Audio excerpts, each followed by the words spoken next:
എല്ലാവർക്കും നമസ്കാരം. Teach from ഹാർട്ടിൻ്റെ പുതിയൊരു വീഡിയോയിലേക്ക് സ്വാഗതം.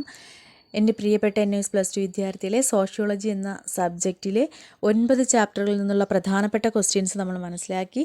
10ാമത്തെ ചാപ്റ്റർ, 10ഉം 11ഉം ചാപ്റ്ററുകളാണ് ഈ ഒരൊറ്റ വീഡിയോ. 10ാമത്തെ ചാപ്റ്ററിൻ്റെ പേര് കോപ്പറേഷൻ, കോമ്പറ്റീഷൻ, കോൺഫ്ലിക്റ്റ്, സഹകരണം, മത്സരം, സംഘർഷം.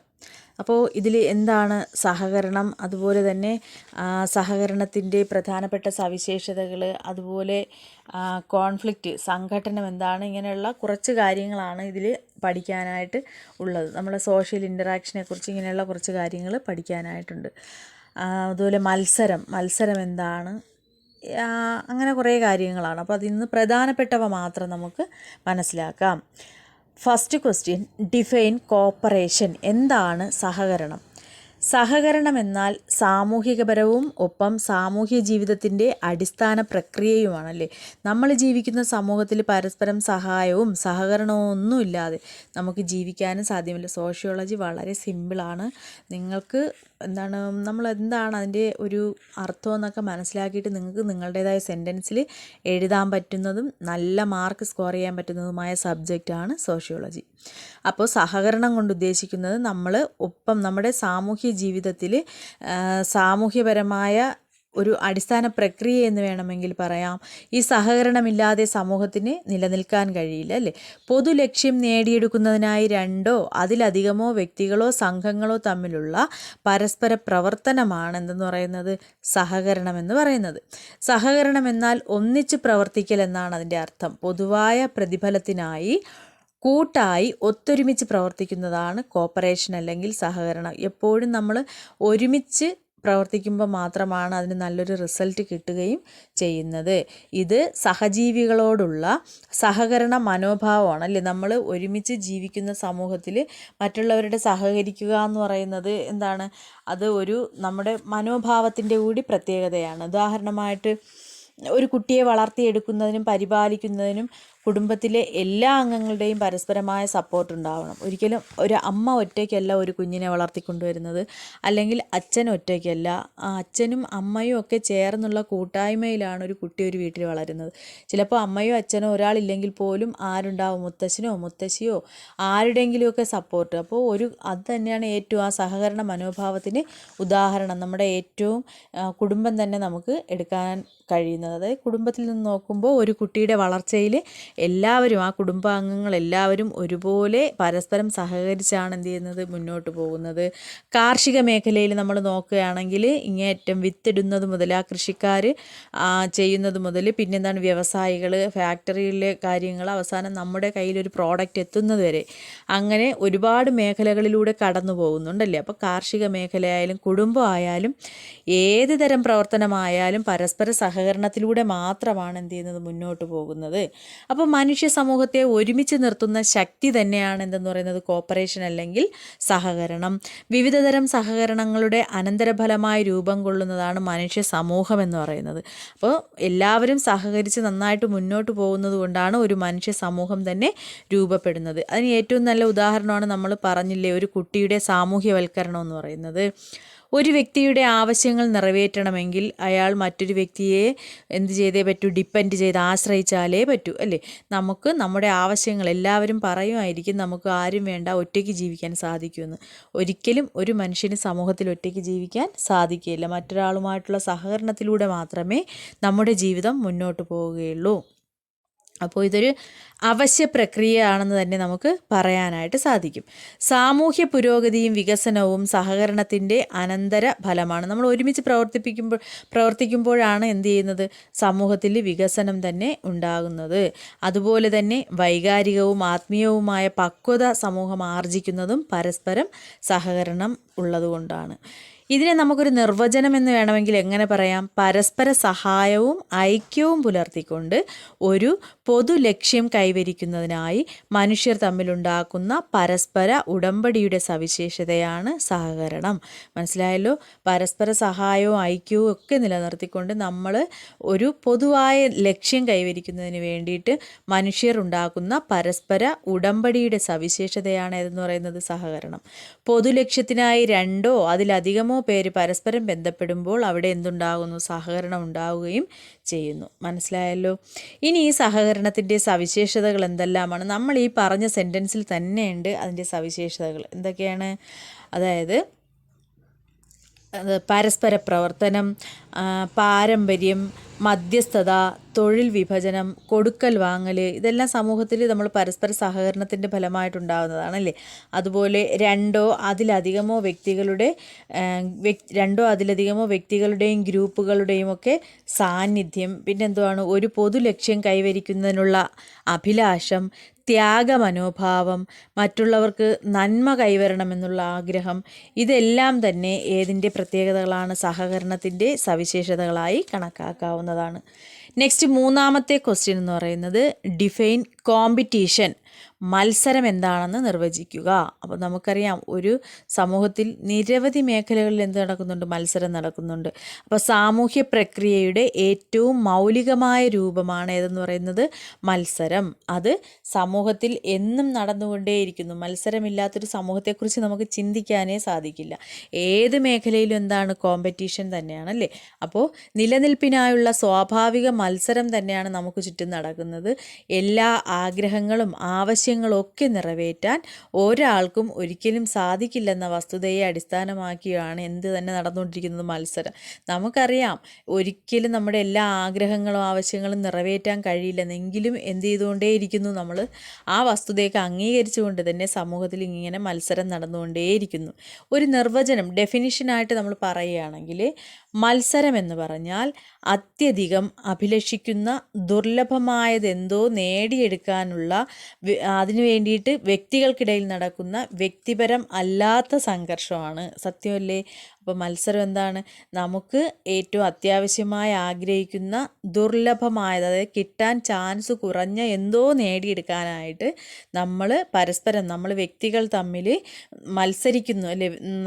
സംഘർഷം തന്നെയാണ്, പക്ഷേ നമ്മൾ തമ്മിൽ എന്താണ്? വ്യക്തിപരമായ ഇതാവുന്നില്ല, പ്രശ്നമാവുന്നില്ല. വ്യക്തിപരമല്ലാത്ത ഒരു സംഘർഷം, പണത്തിന് വേണ്ടിയിട്ടുള്ള മത്സരം, അതൊരിക്കലും മനുഷ്യർ തമ്മിൽ എന്തില്ല? നമ്മൾ അങ്ങോട്ടും ഇങ്ങോട്ടും ശത്രുതയൊന്നുമില്ല, പക്ഷേ നമ്മൾ ഓരോന്നിനും എന്താണ്? മത്സരിച്ചു കൊണ്ടേയിരിക്കുന്നു. ഓരോ ജീവിത സാഹചര്യങ്ങൾ മെച്ചപ്പെടുത്താൻ അല്ലെങ്കിൽ നമ്മുടെ ജീവിതവും നേരെയാവാൻ വേണ്ടി ഓരോ കാര്യങ്ങളും നമ്മൾ എന്ത് ചെയ്തുകൊണ്ടേയിരിക്കുന്നു? മത്സരം ഇങ്ങനെ നടന്നുകൊണ്ടേയിരിക്കുന്നു. ഒരിക്കലും ആളുകൾ തമ്മിൽ ശത്രുത ഉണ്ടാകുന്നില്ല, പക്ഷേ എന്താണ്? അവരവരുടെ ദുർലഭമായ കാര്യങ്ങൾ, അത് കിട്ടാത്ത കാര്യങ്ങൾ നേടിയെടുക്കുന്നതിന് വേണ്ടിയിട്ട് ഇങ്ങനെ മത്സരങ്ങൾ നടന്നുകൊണ്ടേ ഇരിക്കുന്നു. ഇനി എന്തൊക്കെയാണ് ഈ മത്സരത്തിൻ്റെ സവിശേഷതകളെന്ന് നോക്കാം. Characteristics of competition. ഏറ്റവും ഇമ്പോർട്ടൻ്റ് ആയിട്ടുള്ളത് എന്താണ്? ദൗർലഭ്യമാണ് മത്സരം ഉണ്ടാക്കുന്നത് അല്ലേ. അതായത് നമുക്ക് കിട്ടാൻ ഏതെങ്കിലും ഒരു സാധനമോ സേവനമോ എന്തിനായാലും ദൗർലഭ്യം ഉണ്ടായാൽ അതിന് മത്സരം ഉണ്ടാകുന്നു. ഈ കാര്യങ്ങൾ നിങ്ങൾ നമ്മുടെ പ്ലേലിസ്റ്റിൽ പോയി വിശദമായിട്ട് അവിടെ ക്ലാസ് ഇട്ടിട്ടുണ്ട്. നിങ്ങൾ അതിൽ പോയി നോക്കി പഠിക്കണം കേട്ടോ. ഞാൻ മെയിൻ പോയിൻറ്റ്സ് മാത്രമേ പറഞ്ഞു പോകുന്നുള്ളൂ. അപ്പോൾ ഒന്നാമത്തെ പോയിൻ്റ് ദൗർലഭ്യമാണ് മത്സരമുണ്ടാക്കുന്നത്. ഇതൊക്കെ പ്രധാനപ്പെട്ട ക്വസ്റ്റ്യൻസ് ആണ്. രണ്ടാമത്തേത് മത്സരവും സമൃദ്ധിയും. ഇതിലെ മെയിൻ പോയിൻറ്റ്സ് ആണ്. ഇതിനെ വിശദീകരിച്ചുള്ള ക്ലാസ് നിങ്ങൾ ഇത് ഏത് ചാപ്റ്ററാണെന്ന് നോക്കിയിട്ട് പ്ലേലിസ്റ്റ് നോക്കിയെടുത്ത് പഠിക്കുക. മൂന്നാമത്തെ പോയിൻ്റ് മത്സരം എന്ന് പറയുന്നത് അനുസ്യൂതമാണ്. അനുസ്യൂതം എന്ന് പറഞ്ഞാൽ ഇടതടവില്ലാത്ത തുടർ പ്രക്രിയ എന്നാണ് അർത്ഥം. നാലാമത്തേത് മത്സരം സാർവലൗകികം, ലോകത്ത് എല്ലായിടത്തും ഉള്ളതാണല്ലേ. മത്സരം ഓജസ്സുള്ളതാണ്. നേട്ടങ്ങൾ ലഭിക്കാൻ വേണ്ടിയിട്ട് നമ്മളെന്താണ്? ഭയങ്കര എനർജറ്റിക്കായിട്ട് മത്സരിക്കുന്നു. മത്സരം സാമൂഹ്യ പരിവർത്തനങ്ങൾക്ക്, മാറ്റങ്ങൾക്ക് കാരണമാകുന്നു. അതുപോലെ തന്നെ വ്യക്തിപരവും വ്യക്തിപരമല്ലാത്തതുമുണ്ട്. രചനാത്മകമോ നശീകരണാത്മകമോ ആകാം മത്സരം. മത്സരം എപ്പോഴും നിയമത്തിനനുസൃതമായിട്ടുള്ളതായിരിക്കും. അതുപോലെ തന്നെ 10ാമത്തെ പോയിൻ്റ് അബോധപൂർവമായും മത്സരം ഉണ്ടാകുന്നു. അപ്പോൾ ഇതെല്ലാം മത്സരത്തിൻ്റെ സവിശേഷതകൾ. Explain the characteristics of competition എന്ന് ചോദിച്ചാൽ ഈ 10 പോയിൻറ്റിനെ വിശദീകരിച്ചെഴുതണം. അത് ഞാൻ പറഞ്ഞതുപോലെ പ്ലേലിസ്റ്റ് നോക്കി നിങ്ങൾ പഠിക്കുക. അടുത്ത നെക്സ്റ്റ് പ്രധാനപ്പെട്ട മറ്റൊരു ക്വസ്റ്റ്യനാണ് explain the different types of competition. വിവിധ തരത്തിലുള്ള മത്സരങ്ങൾ ഏതെല്ലാം? പല തരത്തിലുള്ള മത്സരമുണ്ടല്ലേ. സാമ്പത്തികമായിട്ടുള്ള മത്സരമുണ്ട്, അതിനെന്തെന്ന് പറയും, എക്കണോമിക് കോമ്പറ്റീഷൻ. പിന്നെന്താണ്, സാംസ്കാരിക മത്സരം, കൾച്ചറൽ കോമ്പറ്റീഷൻ. രാഷ്ട്രീയ മത്സരമുണ്ട്, പൊളിറ്റിക്കൽ കോമ്പറ്റീഷൻ. സാമൂഹികമായ മത്സരമുണ്ട്, സോഷ്യൽ കോമ്പറ്റീഷൻ.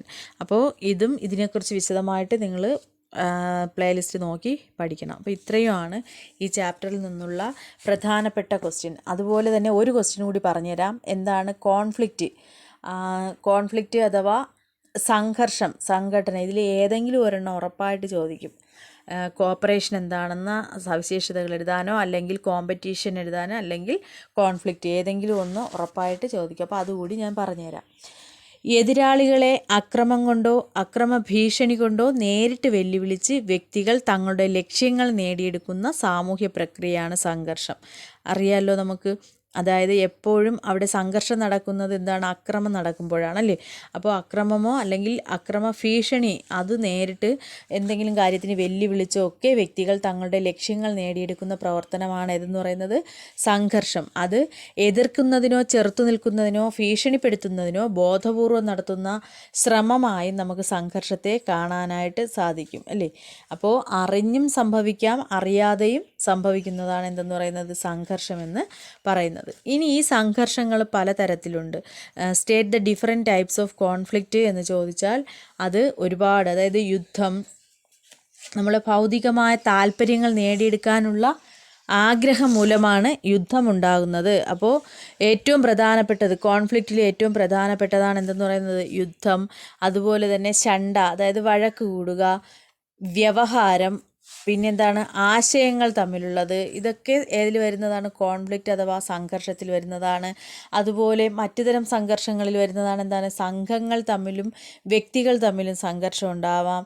സംഘർഷം എന്ന് പറയുന്നത് ലീനവും പ്രകടവുമായിട്ടുള്ളത്, വർഗ സംഘർഷം, വംശീയ സംഘർഷം, ജാതീയപരമായിട്ടുള്ള സംഘർഷം, ഗ്രൂപ്പ് സംഘർഷങ്ങൾ, അന്താരാഷ്ട്ര സംഘർഷങ്ങൾ, ഇങ്ങനെ പല തരത്തിലുള്ള കോൺഫ്ലിക്റ്റുകളുണ്ട്. അപ്പോൾ ഇതും നിങ്ങൾ പ്ലേലിസ്റ്റ് നോക്കി പഠിക്കുക. ഓക്കെ, നെക്സ്റ്റ് ചാപ്റ്ററിൽ നിന്നുള്ള പ്രധാനപ്പെട്ട ക്വസ്റ്റ്യൻസ്. 11ാമത്തെ ചാപ്റ്ററിൻ്റെ പേര് അക്കുൾച്ചുറേഷൻ, അസിമിലേഷൻ ആൻഡ് ഇൻ്റഗ്രേഷൻ. സാംസ്കാരിക വ്യാപനം, സാത്മീകരണം, ഉദ്ഗ്രഥനം എന്നാണ്. ഈ അക്കുൾച്ചുറേഷൻ എന്നുള്ള ക്വസ്റ്റ്യൻ മിക്കവാറും എല്ലാ വർഷവും ചോദിക്കുന്നതാണ്. എന്താണ് അക്കുൾച്ചുറേഷൻ, പിന്നെ അതിൻ്റെ സവിശേഷതകൾ. അത് ചോദിച്ചില്ലെങ്കിലും ഇതെന്താണെന്ന് വൺ വേർഡായിട്ട് 1 മാർക്കിനൊക്കെ 2 മാർക്കിനൊക്കെ ചോദിക്കും. രണ്ട് സംസ്കാരങ്ങൾ തമ്മിൽ സമ്പർക്കത്തിൽ വരുമ്പോൾ, അതായത് സമ്പർക്കം എന്ന് പറഞ്ഞാൽ എന്താണ്, ചേർന്ന് വരുമ്പോൾ ഒരു സംസ്കാരം ഇതര സംസ്കാരത്തെ, അതായത് ഒരു സംസ്കാരം മറ്റേ സംസ്കാരത്തിൻ്റെ ചില ഘടകങ്ങളെ സ്വന്തം സംസ്കാരത്തിൽ ഉൾക്കൊള്ളാൻ ശ്രമിക്കുന്ന പ്രക്രിയയ്ക്കാണ് നമ്മൾ അക്കുൾച്ചറേഷൻ അല്ലെങ്കിൽ എന്തെന്ന് പറയുന്ന സാംസ്കാരിക വ്യാപനം എന്നതുകൊണ്ട് ഉദ്ദേശിക്കുന്നത്. അതായത് രണ്ട് സംസ്കാരങ്ങൾ സമ്പർക്കത്തിൽ വരുമ്പോൾ ഒരു സംസ്കാരം മറ്റേ സംസ്കാരത്തിൻ്റെ ചില ഘടകങ്ങളെ ഉൾക്കൊള്ളുന്ന ഒരു പ്രക്രിയയാണ് എന്തെന്ന് പറയുന്നത് അക്കുൾച്ചറേഷൻ എന്ന് പറയുന്നത്. അപ്പോൾ ഇതിൻ്റെ സവിശേഷതകളെന്ന് പറഞ്ഞാൽ അക്കുൾച്ചറേഷൻ ബോധപൂർവമായോ അബോധപൂർവമായോ സംഭവിക്കാം. പിന്നെന്താണ്, രണ്ട് സംസ്കാരങ്ങൾ സമ്പർക്കത്തിൽ വരുമ്പോൾ ഒരു സംസ്കാരം ഇതര സംസ്കാരത്തിൻ്റെ ഘടകങ്ങളെ ഉൾക്കൊള്ളുന്നു. അതൊക്കെ നമ്മളിപ്പോൾ പറഞ്ഞ അതിലുള്ള പോയിന്റുകളാണ്. മൂന്നാമതെന്താണ്, അക്കുൾച്ചറേഷൻ വളരെ സാവധാനത്തിൽ സംഭവിക്കുന്ന ഒന്നാണ്.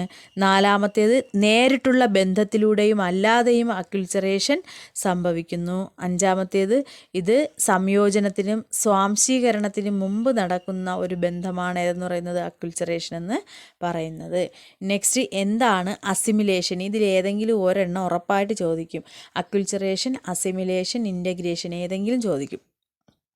അപ്പോൾ അസിമിലേഷൻ അല്ലെങ്കിൽ സാത്മീകരണം ഈ അക്കുൾച്ചറേഷനുമായിട്ട് ബന്ധമുള്ളത് തന്നെയാണ്. എന്താണ്, വ്യക്തികളും ഗ്രൂപ്പുകളും മറ്റു വ്യക്തികളോ ഗ്രൂപ്പുകളോ ആയി കൂടിച്ചേരുമ്പോൾ, ഒരു വ്യക്തിയാവാം, ചിലപ്പോൾ ഒരു ഗ്രൂപ്പാവാം. നേരത്തെ നമ്മൾ പറഞ്ഞത് എന്താണ്, രണ്ട് സംസ്കാരങ്ങൾ തമ്മിൽ അല്ലേ. ഇവിടെ എങ്ങനെയാണ്, വ്യക്തികളും ഗ്രൂപ്പുകളുമാണ്. അപ്പോൾ വ്യക്തികളോ അല്ലെങ്കിൽ ഗ്രൂപ്പുകളോ മറ്റൊരു വ്യക്തിയോ ഗ്രൂപ്പുമായും ഒക്കെ കൂടിച്ചേരുമ്പോൾ സംഭവിക്കുന്നതാണ് എന്തെന്ന് പറയുന്നത് അസിമിലേഷൻ അല്ലെങ്കിൽ സാത്മീകരണം.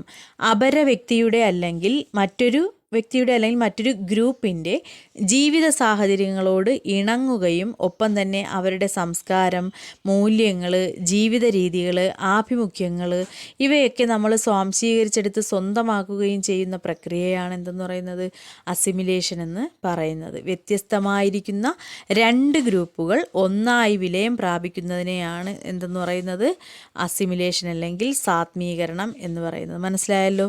അപ്പോൾ വ്യത്യസ്തമായിരിക്കുന്ന വ്യക്തികളോ ഗ്രൂപ്പുകളോ അവരുടെ താല്പര്യങ്ങൾ അല്ലെങ്കിൽ വീക്ഷണഗതിയിലുമൊക്കെ ഒരുപോലെയാകുന്ന ഒരു പ്രക്രിയയാണ് സ്വാംശീകരണം. അങ്ങോട്ടും ഇങ്ങോട്ടും വ്യക്തികളും ഗ്രൂപ്പുകളും ആകർഷിക്കപ്പെടുന്നു. ആഭിമുഖ്യങ്ങളും മൂല്യങ്ങളും ജീവിത രീതികളും ഒക്കെ എന്ത് ചെയ്യുന്നു, തങ്ങളുടേതിലേക്ക് സ്വാംശീകരിക്കുകയും ചെയ്യുന്ന പ്രക്രിയ. ഇനി ഇതിൻ്റെ സവിശേഷതകൾ ഈ പറഞ്ഞതിനെ തന്നെ വിശദമാക്കി നമ്മൾ സവിശേഷതകളാക്കി എഴുതേണ്ടത് ഉണ്ട്. ഏതെങ്കിലും ഒരു മേഖലയിൽ മാത്രമായി ഒതുങ്ങുന്നതല്ല ഏതെന്ന് പറയുന്ന സാത്മീകരണം. വ്യക്തികൾ എവിടെയുണ്ടോ അല്ലെങ്കിൽ ഗ്രൂപ്പുകൾ എവിടെയുണ്ടോ അവിടെയെല്ലാം എന്തുണ്ടാവും, ഈ അസിമിലേഷനും സംഭവിക്കുന്നു. അതുപോലെ ഇത് വളരെ സാവധാനം നടക്കുന്ന ഒരു പ്രക്രിയയാണ് അല്ലേ. താരതമ്യേന തുടർച്ചയായി നേരിട്ടുള്ള കൂട്ടുകെട്ടിലൂടെ വളരെ സാവധാനത്തിൽ നടക്കുന്നതാണ് എന്തെന്ന് പറയുന്നത് അസിമിലേഷൻ എന്ന് പറയുന്നത്. പിന്നെന്താണ്, സാത്മീകരണം അബോധപൂർവമായ ഒരു പ്രക്രിയയാണ്. ഈ പ്രക്രിയ നടക്കുമ്പോൾ അതിലുൾപ്പെട്ട ആളുകൾ അല്ലെങ്കിൽ ഗ്രൂപ്പുകൾ എന്താണ് സംഭവിച്ചുകൊണ്ടിരിക്കുന്നതെന്ന് അവർ പോലും അറിയുന്നില്ല. അപ്പോൾ വ്യക്തികളും ഗ്രൂപ്പുകളും അബോധപൂർവമായ നിലയിൽ തങ്ങളുടെ സംസ്കാരത്തെ ത്യജിക്കുകയും പുതിയ ഒന്നിനെ ഉൾക്കൊള്ളുകയും ചെയ്യുകയാണ്. അപ്പോൾ അത് ബോധപൂർവമല്ല, ഒരിക്കലും അബോധപൂർവമായിട്ട് നടക്കുന്നതാണ്. നെക്സ്റ്റ്, സാത്മീകരണം എന്നത് ചിലപ്പോൾ ഒരു ദ്വിമുഖ പ്രക്രിയ. ദ്വിമുഖം എന്ന് പറഞ്ഞാൽ ഇരട്ട മുഖം അല്ലെ, രണ്ട് മുഖം. അതായത് രണ്ട് സംസ്കാരങ്ങൾ സമ്പർക്കത്തിൽ വരുമ്പോൾ ഒരു സംസ്കാരം മറ്റേ സംസ്കാരത്തിൻ്റെ ചില ഘടകങ്ങളെ എന്ത് ചെയ്യുന്നു, ഉൾക്കൊള്ളുന്നു. അപ്പോൾ അതിന് ദ്വിമുഖം ഉണ്ടെന്ന് നമുക്ക് പറയാനായിട്ട് സാധിക്കും. ഇതിനെയാണ് അസിമിലേഷൻ അതിൻ്റെ സവിശേഷതകളോ എന്ന് പറയുന്നത്. ഇനി ഇൻ്റഗ്രേഷൻ അല്ലെങ്കിൽ സംയോജനം എന്താണ്? നമ്മുടെ സമൂഹത്തിൽ ഒരു ക്രമമുണ്ടാക്കുന്നതിൽ സംയോജനത്തിന് നിസ്തുലമായ, അതായത് വളരെ വലിയ പങ്കാണുള്ളത്. ഒരു സമൂഹത്തിൻ്റെ വിഭിന്ന ഘടകങ്ങളെ ഒന്നിപ്പിച്ച് ഒരു പുതിയ ആകമാനത അല്ലെങ്കിൽ ഒരു മുഴുവൻ എന്നുള്ളൊരു ആശയം ഉണ്ടാക്കുന്നു. അപ്പോൾ ഇതിനെ നിർവചിക്കുകയാണെങ്കിൽ വിവിധ ഘടകങ്ങൾ കൂട്ടിയിണക്കിക്കൊണ്ട് ഒരൊറ്റ യൂണിറ്റ് സംജാതമാക്കുന്ന പ്രക്രിയയാണ് സംയോജനം. മനസ്സിലായല്ലോ? വിവിധ ഘടകങ്ങളെ കൂട്ടിയിണക്കിക്കൊണ്ട് ഒരൊറ്റ യൂണിറ്റ് എന്നുള്ളൊരു ആശയമാണ് ഏതെന്ന് പറയുന്നത് സംയോജനം. അപ്പോൾ നമ്മുടെ സമൂഹത്തിൽ ഒരു ക്രമമുണ്ടാക്കുന്നതിൽ സംയോജനത്തിന് വളരെ പ്രാധാന്യമുണ്ട്. അത് വിഭിന്ന ഘടകങ്ങളെ ഒന്നിപ്പിച്ച് പുതിയ ഒരു ആകമാനത സൃഷ്ടിക്കുകയും ചെയ്യുന്നു. ഇനി ഈ ഇൻ്റഗ്രേഷൻ്റെ സവിശേഷതകൾ എന്തെല്ലാം? സാമൂഹിക ഘടനകളുടെ ശരിയായ പ്രവർത്തനത്തിന് വേണ്ട സാമൂഹ്യ വ്യവസ്ഥയിലും സംസ്കാരത്തിലും സംഘത്തിലും അതുപോലെ സംഘടനകളിലും എല്ലാം ഉപസംസ്കാരങ്ങളിൽ ഏതിലായാലും എന്ത് ചെയ്യുന്നു, ഇതിൻ്റെ ഘടകങ്ങളും അതുപോലെ തന്നെ ഉപവ്യവസ്ഥകളുമെല്ലാം നിലനിൽക്കുന്നു. ഒന്നുകൂടെ പറഞ്ഞുതരാം.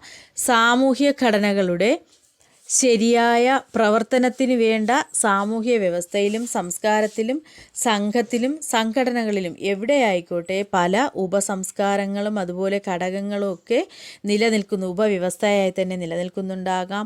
സംഘത്തിൻ്റെ ഐക്യവും ക്രമവും നിലനിർത്തുന്നതിൽ ഒരു പ്രക്രിയ എന്ന നിലയിൽ ഈ ഇൻ്റഗ്രേഷന് വളരെയധികം പ്രാധാന്യമുണ്ട്. നമ്മുടെ സമൂഹത്തിൻ്റെ ഐക്യം നിലനിർത്തുന്നതിന് ഇതിന് വളരെയധികം പങ്കുണ്ട്. മൊത്തം രൂപവും അതിൻ്റെ ഘടകങ്ങളും തമ്മിലുള്ള പരസ്പര ബന്ധമായി നമുക്ക് ഏതിനെ കാണാം? ഈ സംയോജനത്തെ അല്ലെങ്കിൽ ഇൻ്റഗ്രേഷനെ കാണാവുന്നതാണ്. അപ്പോൾ ഇത്രയുമാണ് അതിൻ്റെ പ്രധാനപ്പെട്ട സവിശേഷതകൾ എന്ന് പറയുന്നത്. അപ്പോൾ ഇത്രയുമാണ് 11ാമത്തെ ചാപ്റ്ററിൽ നിന്നുള്ള പ്രധാനപ്പെട്ട ക്വസ്റ്റ്യൻസ്. ഇത്രയും കാര്യങ്ങൾ നന്നായിട്ട് മനസ്സിലാക്കുക, പഠിക്കുക. നെക്സ്റ്റ് നമുക്ക് 12ാമത്തെ ചാപ്റ്ററുമായിട്ട് തൊട്ടടുത്ത ക്ലാസ്സിൽ കാണാം. Thank you.